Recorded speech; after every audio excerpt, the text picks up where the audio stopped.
L'info trafiquée de Yann Lambiel. La loi Covid ainsi que la loi antiterrorisme ont en revanche été acceptées. Non mais faut arrêter. C'est la Suisse est devenue folle. Ils s'en foutent. Arrêtez. Marco Richaud, vous êtes humoriste complotiste. Ça vous fait peur cette vocation? Non mais faut arrêter. Maintenant la police va pouvoir débarquer dans votre maison pour vous torturer après avoir violé vos enfants et volé tous vos biens. C'est la dictature, c'est les nazis qui reviennent. Stop. C'est pas un peu exagéré? Non mais la mascarade continue. C'est un génocide de nos libertés. Ça, Bigard vient nous sauver. Vous êtes fan de Bigard? Mais c'est mon idole dans l'humour. C'est un génie. Toutes les valeurs qu'il défend dans les médias.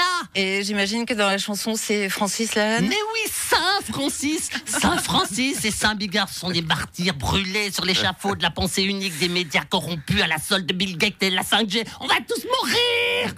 Mais pas avant d'avoir vu mon spectacle, il reste des places. Vladimir Poutine, bonjour.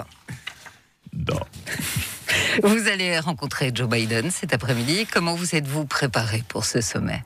Moi, pas préparé. Ça va être routine pour moi. Vous pas préparé pour faire café, vous pas préparé pour conduire voiture, vous pas préparé pour brosser les dents. Ça va être facile pour vous. Moi, pareil. Mais quand même, c'est un sommet important. De nombreuses questions vont être discutées. Non, mais ça va être routine. Moi, avoir rencontré Bill Clinton, George Bush, Barack Obama, Donald Duck, et maintenant faire pareil avec Papy Joe. Lui dire à moi être dictateur, moi dois respecter les droits de l'homme, et blablabla, et blablabla, et moi dire à lui, da. Et puis après, lui continue, et puis après, moi continuer à faire comme moi vouloir.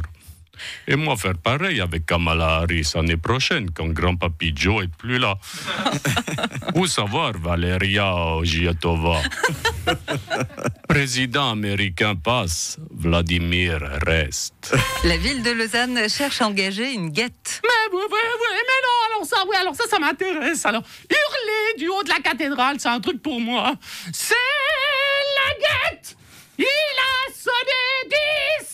Ouais, mais vous imaginez que je serais la première guette depuis 161 ans. Et vous seriez prête à faire ça tous les soirs, de 22h à 2h du matin? Pardon? Vous avez dit quelle heure? De 22h à 2h du matin. Ah oui, non, mais alors non, mais moi j'ai cru que c'était 10h du matin, pas 10h du soir. Non, moi je veux bien faire la guette, mais pas au-delà de 21h, parce que après, vous savez, moi je suis une couche-tôt. Oui, c'est pareil. Hein. Et puis j'ai besoin de mes 10 heures de sommeil, sinon je deviens désagréable. Et puis il faut également parler plusieurs langues. Oui, alors ça, vous savez, moi je suis comme Guy Parmelin, je suis polyglotte en plusieurs langues, que c'est pas un problème. Et il faut aussi avoir une bonne condition physique, vocale, et travailler par tous les temps. Oui, mais alors pas en hiver quand même, puis pas quand il pleut. Bah si, en plus il faut avoir un pied ancré dans le passé. Un pied ancré, ça va, je saurais avec un Suisse allemand. Non, franchement, à part que je n'aime pas me coucher tard, que je veux travailler la journée par beau temps et que j'ai le vertige, je crois que je suis fait pour ce job. C'est génial, Valérie, c'est génial. Oh, mais qu'est-ce qui t'arrive, Titeuf? J'ai fait 600 dictées. Bravo, Titeuf. J'ai fait 600 dictées. Ça m'était jamais arrivé. Vive la nouvelle orthographe facilitationnée. Quand la maîtresse, elle m'a donné la note, j'ai cru qu'elle faisait un gag. Mais non, j'ai eu 600 dictées. Et c'était une dictée très, très, très difficile. C'était la dictée de Bernard Pivot? Non, c'était la dictée de Nabila. Darius Rochebain sera remplacé par une journaliste sur LCI à la rentrée. Il gardera néanmoins une case le week-end. Le schéma se répète. Souvenez-vous qu'il avait déjà été déplacé de la semaine au week-end à la RTS, ce qui l'avait conduit à son départ en France. Si ça se trouve, suite à ce changement d'horaire, il va revenir en Suisse et c'est lui qui présentera ce journal au mois de septembre. Je vais aller envoyer quelques SMS, moi. Bonsoir.